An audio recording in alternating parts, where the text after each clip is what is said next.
Hey, good day, dear pupils. Today we are going to speak about summative assessment for the term 3. Құрметті оқушылар, бүгін біз 7-ші сыныпқа арналған 3-ші тоқсанның, яғни 90-дық жиынтық тжб-ны талдамақшымыз. Бірінші тапсырма listening, яғни тыңдалым. Тыңдап біз жауабын беруіміз керек. Енді біз тез болу үшін оны, яғни тестесінің жауаптарын жазайын. Бәрін аударып отырмай, иә? What did Rowling study at university? Яғни ол Rowling деген жазушы не оқыды, яғни университетте? French and the classics, яғни оның жауабы ол француз тілін және классиканы үйренген. What was her life when she was married? Джон Роулинг деген, яғни бұл әйел адам. Ол үйленген кезде оның өмірі қандай болды? She was poor, немесе poor'ның өзін жасаса да болады, яғни ол кедей болған. What did she prepare the first Harry Potter book? What town? Яғни ол қай қалада бірінші шығарды, нені? Гарри Поттерді. Эдинбург жауабы. Эдинбург. How many publishers did she offer her book to? Яғни оның неше томын шығарды? 12. 12. What was the name of the publisher's daughter? Яғни оның қызының аты Alice. Не Алиса, иә? How many books were written later? Одан кейін неше кітап шықты? 6. 6. Мінекей дұрыс жауаптар осылар. Reading, read the text carefully and answer the questions. Яғни біз тексті оқып, сұрақтарға жауап беруіміз керек. Бірінші, яғни hurricane, бұл дауыл. Бізден дұрысын табуымыз керек.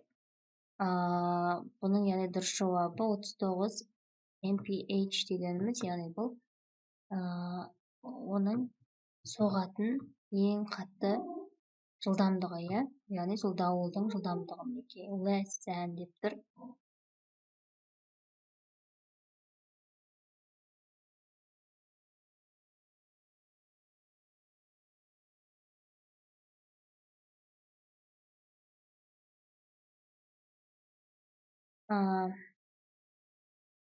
Over. Дәл жаңағындай сұрақ, иә? According to the author, how fast does a tropical storm need to be moving in order to receive a name? Яғни оған қандай болу керек дейді автордың жазу бойынша, яғни қаншалық тез болу керек? Оған ат беру үшін 39 қалай айтсақ болады. Яғни мысалы метр секундына 39 жылдамдықта соғады деген сияқты. Екінші бізде A жауап екен, second paragraph, яғни бұл нешінші абзацта орналасқан деген сөз. Information on to. Information. Here's the question about second paragraph, яғни ағылшын тілінде параграф дегеніміз бұл абзац. Find some inconsistencies in the statements. Yes, no, not given жазуымыз керек. Я, жоқ, немесе берілмеген деп. Fishermen all over the world know when hurricanes start. Яғни барлығы дауылдың қашан басталатынын біледі. Бұл текстте берілмеген, сондықтан not given деп жазамыз.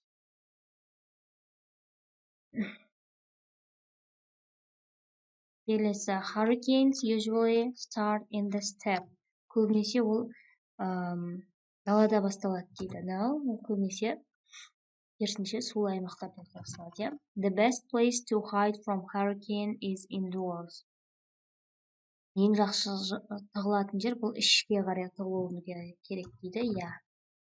Yes, дейміз бұған. Humans' names are not given to the hurricanes.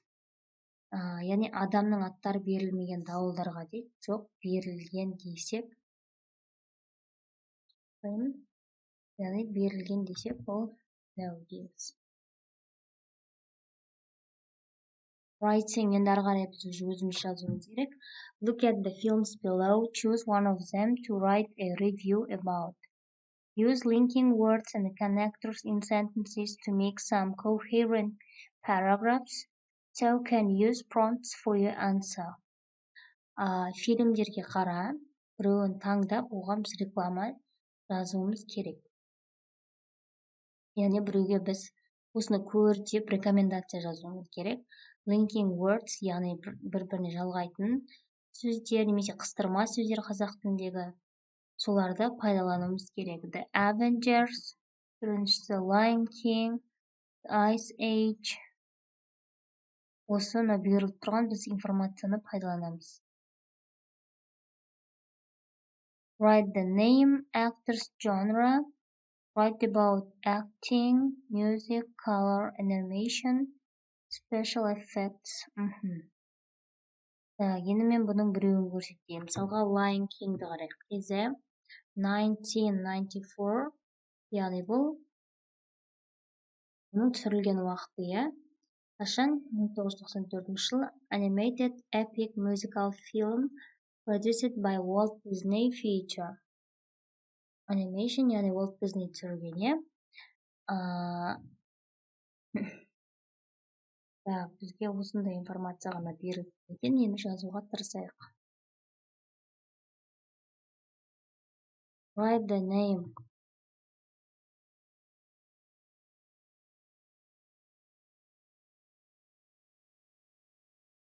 The name of this cartoon, яғни осы мультфильмнің аты is The Lion King.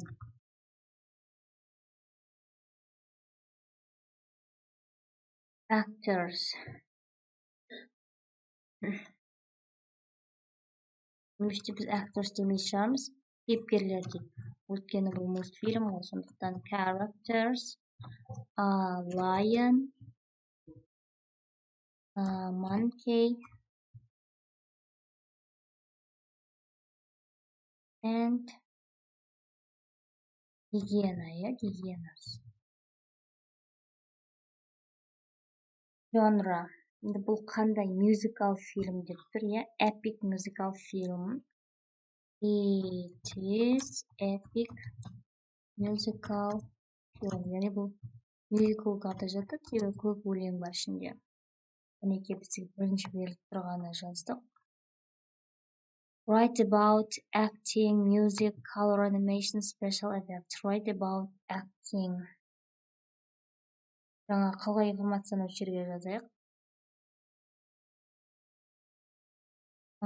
It is produced by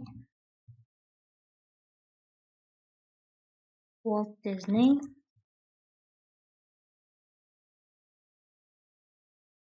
Feature Animation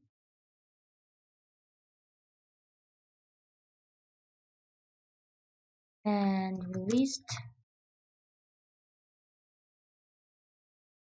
by Walt Disney Pictures.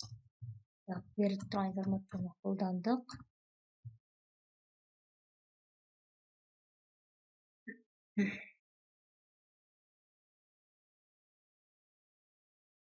Write why you like or don't like.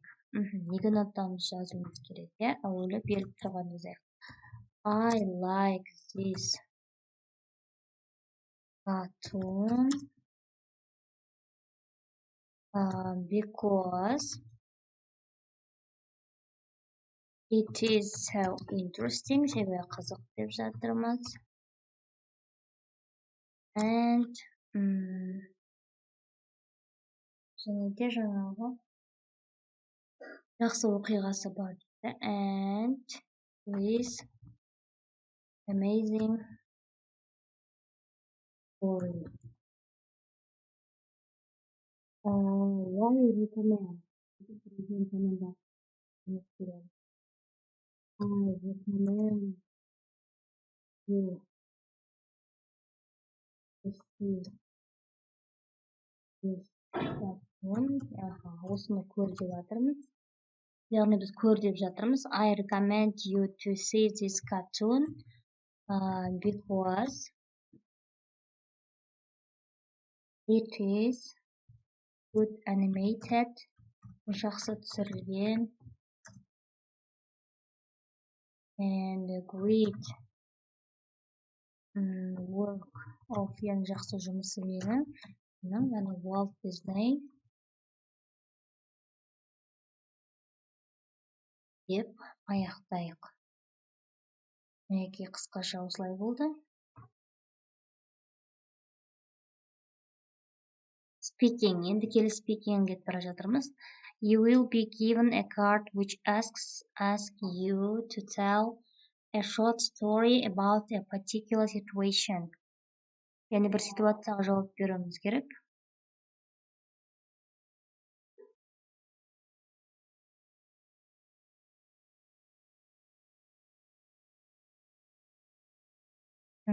Так, бұны айтып жатқан кезде, яғни сен өзің ойыңды қосуың керек дейді.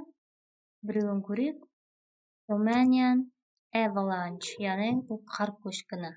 Румыниядағы. In 2003, a British politics student named Ken Jones took a holiday from his studies and traveled to Romania, where he wanted to scale Moldavian peak.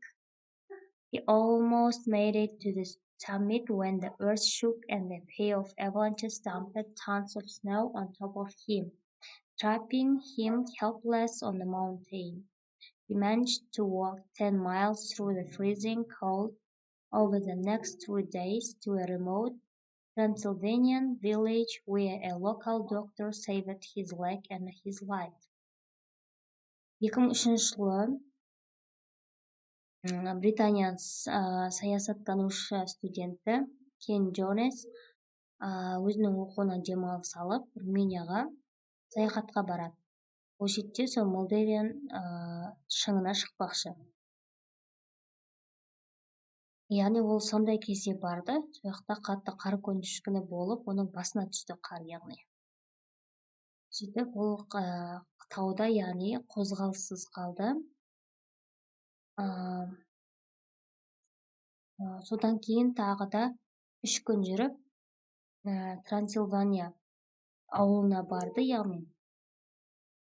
Сөйтіп оның аяғын және өмірін бір жергілікті дәрігер сақтап қалды дейді. Енді біз бұған өзіміздің ойымызды қосуымыз керек. I think деп бастаймыз, мысалға I think that ол бармау керек еді. He shouldn't go to mountain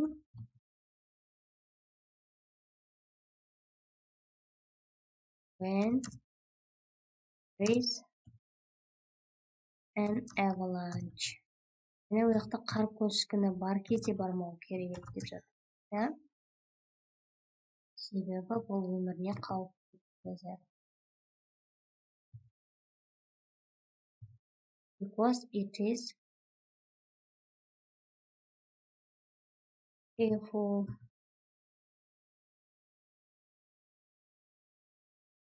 Indonesian tsunami. Индонезияда цунами болған. Крисмастан кейін 2004 жылы. Яғни бұл тарихтағы сондай бір үлкен цунами болды.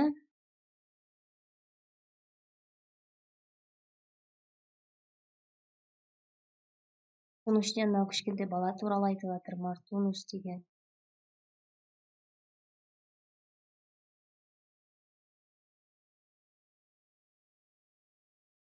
Уақытта, яғни цунамидің уақытында ол далада ойнап жүрген. Сосын ол 18 күндей сол мұхитта жүзіп жүрген. Мұхиттың ішінде қалып қойған, яғни содан кейін ол бірақ құтқарылып алған. Өзіміздің ойымыз айтады. I am glad. Мен қуаныштымын балам құтқарылғанда дейді. I am glad that he was rescued, яғни бұл құтқарылғанына. Енді болмайды деп сенемін. I heard that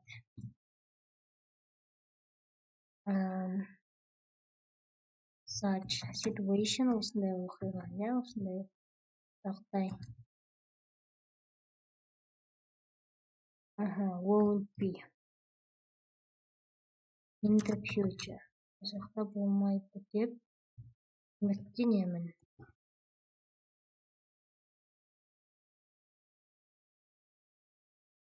Үшінші. Frankenstein.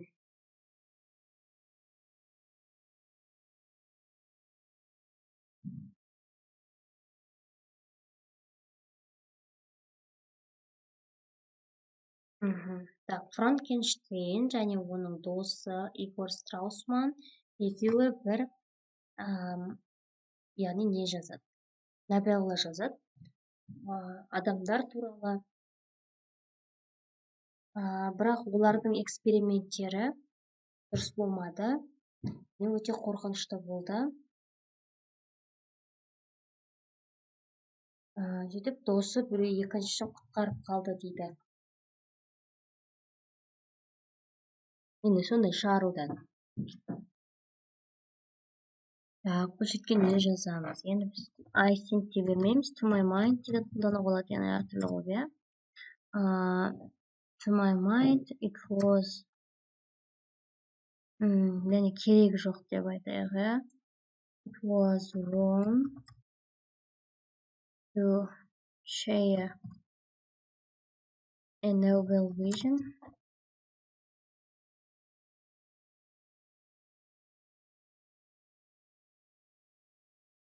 because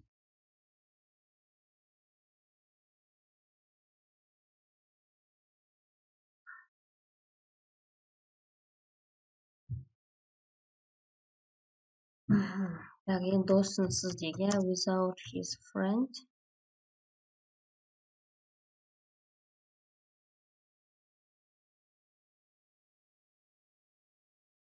he can't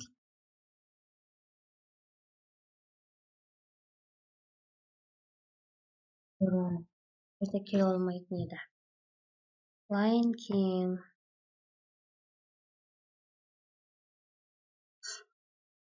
Енді білетін шығармыз, иә. Африкада бір реңс туылды. Одан кейін Скар деген көкесі болды тронға, яғни таққа. Муфаза деген әкесін өлтіріп тастады да өзін патша қылды. Патша өлтіріп тастағаннан кейін Симба, яғни ол менің кінәм деп ойлады. Сөйтіп ұялып кетіп қалды. Бірақ көп жылдардан кейін қайтадан келіп өзінің яғни өмірін жалғастырды дейді.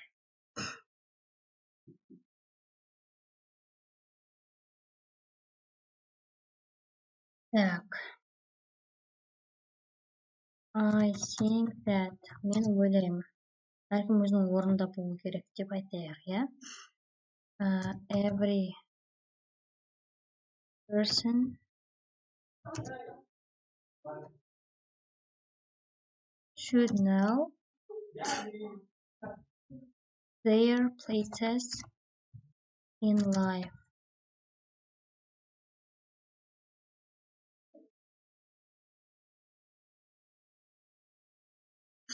Because others will be your enemy. Яғни басқалары сенің жауы болып шығуы мүмкін. Мінекей біз бітірдік. Барлығы 24, барлығы беріледі. 4 тапсырма, барлығы, яғни әрқайсысы 6 балдан 24 балл. Мінекей біз бітіріп аяқтадық. Сұрақтарың болса комментарияға жазып, лайк басып, пікір жазуды ұмытпаңдар, және де менің каналыма тіркелуді ұмытпаңдар. Okay, goodbye, good luck to you. Барлықтарыңа сәттілік тілеймін, оқушылар. Сау болыңдар.